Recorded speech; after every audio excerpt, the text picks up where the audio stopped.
সত্যি বলতে জানি না যে জিদ্দাকে আর কত কিছু ফেস করতে হবে, কতটা তার সাথে পলিটিক্স হবে, কতটা তার সাথে নোংরামি চলবে, আর কত কিছুকে ফেস করে জিদ্দাকে একা লড়াইটা করে যেতে হবে।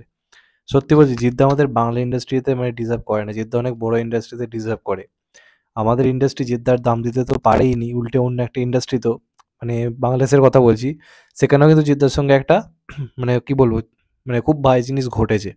আমার মনে হলো সেটা নিয়ে কথা বলা উচিত। আমি এখানে কারোর নাম নেব না, কোনো প্রোডাকশন হাউসের আমি এখানে নাম নেব না যারা এটা করেছে। কারণ কেউ এটা স্বীকার তো করবে না। এটা পুরোপুরি ইনসাইডার নিউজ।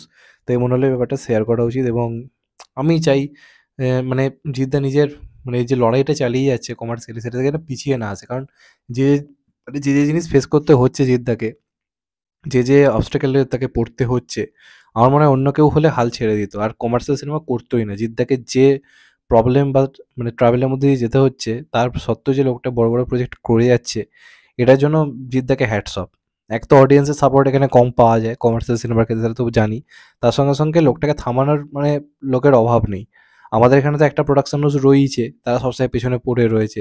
তার সম্বন্ধে আলাদা করে কথা বলছি না। অপরদিকে বাংলাদেশেও রিলিজের ক্ষেত্রেও কিন্তু একটা চরম রকমের কিন্তু নোংরামি কিন্তু হয়েছে মানুষকে নিয়ে। সেটা নিয়ে বেসিক্যালি এখানে কথা বলব।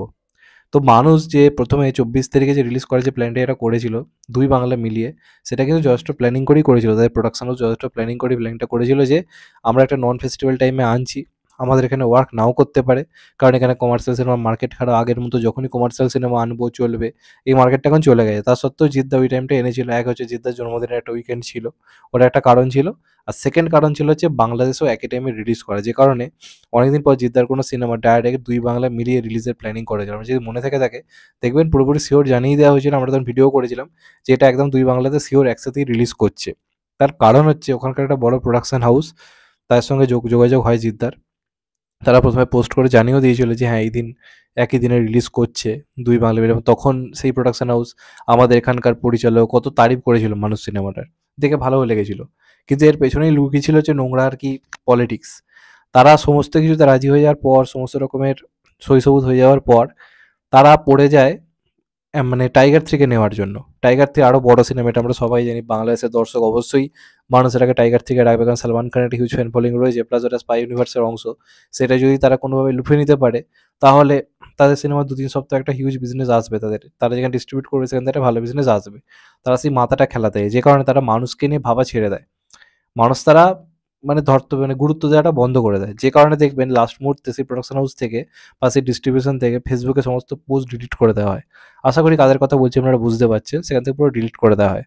এবং আপনাদেরকে বলে রাখি, জিদ্দার সাথে সেই প্রোডাকশন হাউসের সমস্ত সম্পর্ক বিচ্ছিন্ন হয়ে গেছে।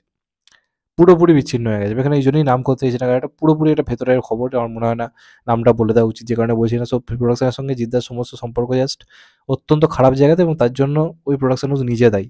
তারা বাংলা সিনেমাকে প্রায়োরিটি না দিয়ে নিজেদের ইন্ডাস্ট্রির একটা পরিচালকের সিনেমাকে প্রায়োরিটি না দিয়ে তারা টাইগার 3 কে নিয়ে পড়ে, এবং লাস্ট অব্দি কি হয়, টাইগার 3 ও তারা আমদানি করতে পারে না। মানে টাইগার 3 ও তারা নিতে পারে না।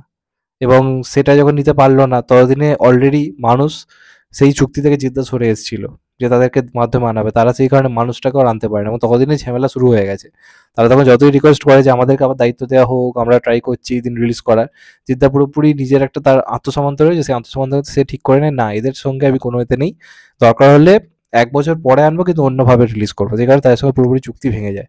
এবং তারপর থেকেই সেই প্রোডাকশন হাউস অল টাইম দর্শকদের মধ্যে এই সিনেমাটাকে নিয়ে নেগেটিভিটি করার চেষ্টা করে প্রচণ্ড পরিমাণে। যে এই সিনেমাটার এই খারাপ, কলকাতার দর্শকে দেখছে না, এখানে কি হবে, এখানে এলে মাছি দাঁড়াবে, এই ধরনের বিভিন্ন কথা বলতে থাকে। সেই সব কিছুকে নস্যাৎ করে দিয়ে বাংলাদেশের অডিয়েন্স এখনো যে পরিমাণ দেখছে, সেটা হচ্ছে দেখার মতো। কারণ দেখুন, এই সিনেমাটা অলরেডি পাইরেসি হয়ে গেছিল, একটা হিউজ পরিমাণ অডিয়েন্স হয়তো অলরেডি দেখেও ফেলেছে বাংলাদেশ। কিন্তু তা সত্ত্বেও এই সিনেমাটার রেসপন্স খুবই ভালো। এবং আজকে যেহেতু বিজয় দিবস, আজকের রেসপন্স কেমন কি সেটা আমি এক্ষুনি বলতে চাই না এই ভিডিওতে, সেটা আমি কালকে আরও ডিটেলস জানতে পারলে কালকে বলবো। এবং কালকের ভিডিও আশা করি তোমরা দেখে খুব খুশিই হবে। আজকে যে ব্যাপারটা নিয়ে কথা বলছি সেটা বলি। তো যে কারণে এখন তারা ঠিক করেছে, আমাদেরকে যেহেতু তুমি দাওনি, যেহেতু তুমি আমাদের প্রতিপক্ষ একজনকে তুমি আনার দায়িত্ব দিয়ে দিয়েছো, সেই যেহেতু লাভবান হচ্ছে, এখন অল টাইম সেই লোকটার পেছনে পড়েছে যে এনেছে।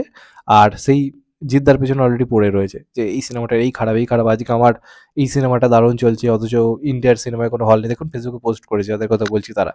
তো এই করে একটা নোংরা রাজনীতি স্বীকার করতে, এবং শেষ পর্যন্ত জিদ্দা অন্য একটা ডিস্ট্রিবিউটরকে দায়িত্ব দিয়ে দেয়, এবং সেই ডিস্ট্রিবিউটর অলরেডি সেখানে খুব বড় করে রিলিজ করেছে মানুষ, এবং রমরমিয়ে চলছে। তো তাকে থ্যাংক ইউ। কিন্তু প্রবলেম হয়ে গেছে কি, এই সিনেমাটা যদি 24 তারিখে রিলিজ করতো, 24শে নভেম্বর, তাহলে একটা হিউজ বিজনেস আসতে পারতো। ওখানকার যারা ট্রেড অ্যানালিস্ট যারা রয়েছে, তারা পর্যন্ত আমাকে পার্সোনালি মেসেজ করে বলছে, যদি মানুষের যে হাইপ তৈরি হয়েছিল, যেভাবে জিৎ ভাইয়ের সেলিব্রেশন করার জন্য রেডি ছিল, রীতিমতো টি শার্ট ফি শার্ট তৈরি করে কেক কাটিং সব কিছু প্ল্যানিং করে ফেলেছিল, সেই হিসেবে এই সিনেমাটা যদি 24শে নভেম্বর দুই বাংলায় রিলিজ করতো, আজকে বাংলাদেশ থেকে সিনেমাটা বলা হচ্ছে 3.5 থেকে 4 কোটি বিজনেস করতে পারতো। এতটাই ক্রেজ ছিল সিনেমাটা। ওই যে নানা রকম এক্সকিউজ দেওয়া হচ্ছিল যে এখানে রাজনৈতিক হরতাল চলছে, এইটা ওটা চলছে, ওইসব কোনো কারণই ছিল না আলটিমেটলি। কারণ ওগুলোর জন্য বিজনেসে, সিনেমার বিজনেসে কোনো ক্ষতি আলটিমেটলি হচ্ছিল না। ওটা জাস্ট এক্সকিউজ ছিল আমাদের ব্রেন ওয়াশ করাবার জন্য। আলটিমেটলি এটাই কারণ ছিল, জিদ্দার নিজের এ থেকে সরে এসেছিল যে না, আমি এদের সঙ্গে আনবো না, পরে আমি অন্যভাবে আনবো। এটা হচ্ছে বড় কারণ ছিল। তো যদি আজকে ওই সময় রিলিজ করতো, সিনেমাটা কোথায় বিজনেস পৌঁছতো কোনো আইডিয়া নেই। আজকে তো একটা ডিসেন্ট বিজনেস করছে, অবশ্যই সেটা ভালো। সিনেমাটার যে বিজনেস হয়ে দাঁড়িয়েছিল ওয়েস্ট বেঙ্গলে, তার থেকে বেটার বেটার বেটার বিজনেস হতে চলেছে, যেটা একটা খুবই পজিটিভ দিক জিদ্দার কেরিয়ারের জন্য, আমাদের প্রিয় একটা সুপারস্টারের জন্য। সেটা অবশ্যই খুশির দিক। কিন্তু সবাই যেটা বলছে, আজকে যে বিজনেসটা করছে তার 3-4 গুণ বেশি বিজনেস হতো যদি 24শে নভেম্বর দুই বাংলায় একভাবে রিলিজ করা হতো, এবং সিনেমাটার হাইপটা কত বাড়তো হতো বুঝতে পারছো আরো কতটা হতো। তো এই করে করে সিনেমাটার বিজনেসটাকে জাস্ট বরবাদ করে দেওয়া হলো। এবং এখন যে বিজনেস হচ্ছে সেটা ওই টাইমে যে বিজনেস তার থেকে অনেকটাই কম হচ্ছে, এবং এটা স্বাভাবিক। সিনেমাটা রিলিজ করে গেছে, সিনেমাটা অনেক দর্শক দেখে ফেলেছে, তো স্বাভাবিকভাবেই হাইপ হবে না। প্রথম সিনেমা রিলিজ হয়েছে দুই বাংলাতে, যে হাহাকার হবে সেটা স্বাভাবিকভাবেই খানিকটা কম হবে। প্লাস ডাঙ্কি চলে আসছে। এবং আরেকটা ব্যাপার কি, 24 তারিখও আসতে পারতো সিনেমাটা, মানে অন্য একটা ডিস্ট্রিবিউশনের সঙ্গে যারা এখন এনেছে তাদের সঙ্গে জিদ্দার ওই সময় কথা হয়েছিল, যে কারণে দেখবেন জিদ্দা বারবার বলছিল যে আমরা একসাথে রিলিজ করার প্ল্যানিং করছি। কেন হয়নি তার পিছনে বড় কারণ হচ্ছে সেই ডিস্ট্রিবিউশন, যেহেতু তারা আগে থেকে জানতো না যে তাদের কাছে এরকম একটা অফার আসবে, তারা অ্যানিমেল নিয়ে নিয়েছিল। যে কারণে অ্যানিমেল যেহেতু তারা নিয়ে নিয়েছিল, একই সঙ্গে তাদের দুটো জিনিসকে সামলানো সে সময় চাপ হয়ে যেত।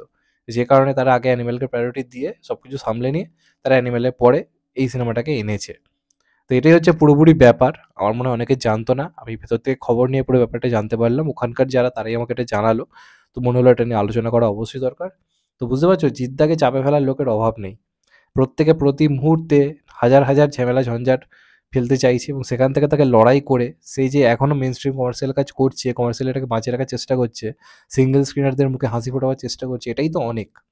সিনেমা হিট ফ্লপ দিয়ে সব কিছু বিচার হয় না। মানুষের অনেক অবদান রয়েছে, অনেক অবদান রয়েছে। 2002 সালে ইন্ডাস্ট্রি শেষ হয়ে গেছিল, সেখান থেকে ইন্ডাস্ট্রিকে একটা নতুন ছেলে এসে বাঁচিয়ে দিয়েছিল। একটা সাথী করে, একটা সঙ্গী করে, একটা প্রেমী করে, একটা চ্যাম্পিয়ন করে, একটা বন্ধন করে, ব্যাক টু ব্যাক ইন্ডাস্ট্রিকে অক্সিজেন এনে দিয়েছিল। যে কারণে আজকে আমরা ইন্ডাস্ট্রিতে খেয়ে পড়ে বাঁচতে পারছি, যে ইন্ডাস্ট্রিতে পরবর্তীকালে অনেকে এসে নাম করতে পেরেছে। সেই ইন্ডাস্ট্রিকে বাঁচিয়েছিল কিন্তু এই মানুষটা। আজকেও সেই ইন্ডাস্ট্রির সেই পিলারটা আজকে সেই ওই জায়গাটার জন্য কিন্তু কাজ করে যাচ্ছে, মেন স্ট্রিম কমার্শিয়াল সিনেমার জন্য। তো তার অবদান নিয়ে প্রশ্ন তো আর জায়গা নেই। আমি কিন্তু তার ফ্যান হয়ে কথাটা বলছি না, দর্শক হয়ে বলছি। চোখে তো ঠুলি বাঁধা নেই, তাই সত্যিটা বলতে আমার ফাটে না। যে কারণে মনে হলো বলা উচিত। এখানে তো সম্মান পাই না, উল্টে বাংলাদেশের দর্শকরা জাস্ট অসাধারণ একটা মানসিকতার পরিচয় দিয়ে, ভালো মনের পরিচয় তারা দিয়েছে। এবং তার সঙ্গে সঙ্গে ওখানে যিনি ডিস্ট্রিবিউটর সিনেমাটাকে যিনি এনেছেন লাস্ট উইক, তাকে অসংখ্য ধন্যবাদ। তার আগে যারা এটাকে আনার প্ল্যান করেছিল, তারা জঘন্য বাজে একটা পলিটিক্স করেছে, এবং তারা তার ফল এখন নিজেরাই পাচ্ছে। যে কারণে তারা সারাদিন ওটা নিয়ে পোস্ট করে যাচ্ছে, নানা রকম হিংসাত্মক পোস্ট। যাই হোক, মনে হলো ওটা নিয়ে কথা বলা দরকার, যে কারণে বললাম। তোমাদের এটা জানা দরকার ছিল, যে কারণে জানালাম। চ্যানেলটা যদি নতুন হয়ে থাকো, এরকমই যদি আরও ডিটেলস ইনফরমেশন চাও বিভিন্ন ইন্ডাস্ট্রি, চ্যানেলটাকে প্লিজ সাবস্ক্রাইব করে দিও, গেট দ্য বেল আইকন। ভালো থেকো সবাই, টেক কেয়ার, নমস্কার, আবার দেখা হবে হয়তো, ভাই, টেক কেয়ার।